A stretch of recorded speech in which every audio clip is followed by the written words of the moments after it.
I want to help explain to the newer TIs that are being electrically shocked with directed energy weapons and are experiencing what's known as voice to skull, how this takes place.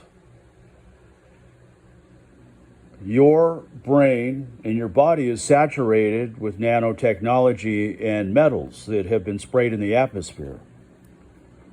All you have to do is look overhead and watch these planes streaming out the aluminum and the barium and other things, nanotech.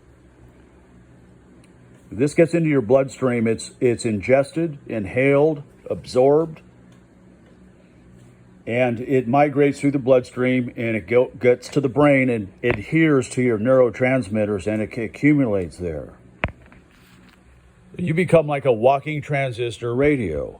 You're receiving an unwanted transmission as a portable radio would. That's how they're able to speak to the mind. And they're not saying, "Hi, how are you today?" most of the time. It's a way of provoking somebody and hiding in the shadows, hoping that they go off like a powder keg. That's the whole idea. The electrical shocks is the same principle as like training a hunting dog with a shock collar. It's got a couple of batteries in it, and if the dog doesn't retrieve or sit when the owner gives the command, it gives a shock till the dog understands that's what it's supposed to do, or there's a penalty. In the same way, they're using shocking to try to adjust your behavior.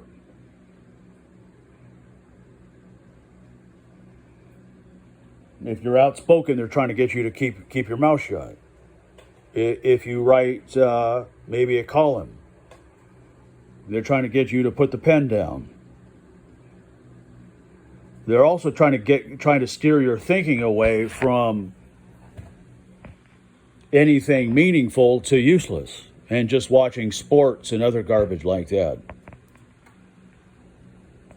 That's what they're using the technology for. A lot of it's through satellite, cyber torture.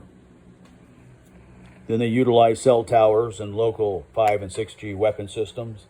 They have desk and laptop computer systems. Some is handheld weaponry. Some is very high-grade military weaponry. It runs the gamut. Neural monitoring, neural projection is a reality. It's not science fiction. It's very much in place and being used on millions of people. Now, the government and the military are not going to admit to this, obviously. There is a benefit in no way by doing that. Much of the population is aware of this and are muzzled through fear. Fear, or they just simply don't care. Doesn't apply to them, out of sight, out of mind. It's kind of like cancer. It doesn't mean much to you unless you're diagnosed with it. That's the problem. Is there a solution? I believe that there is. You can detox a lot of the metals out of your body if you have access to a bathtub.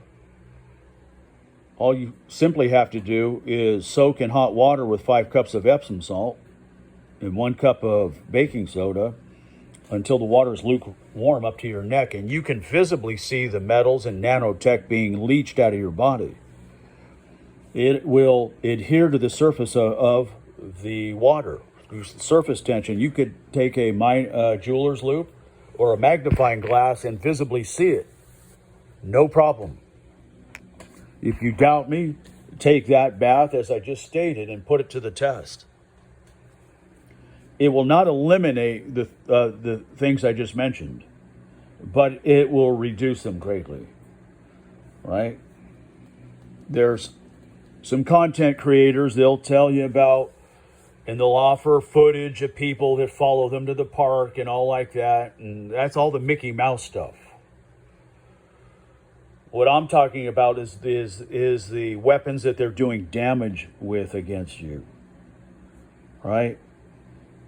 I don't care about them wanting to play footsie and tiptoe around the tulips and play games. What I care about is when I'm being physically attacked.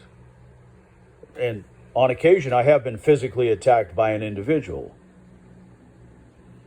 When they've gotten very desperate. A lot of the targeting will spike. It'll go ebb and flow. Just depending on what day or week it is. It can go up or go down. But it usually doesn't stay the same. Anyhow, I hope this is of some benefit to you. It's not information you're going to get anywhere. I promise you that. It's the small channels with a handful of subscribers that you're going to get the best information.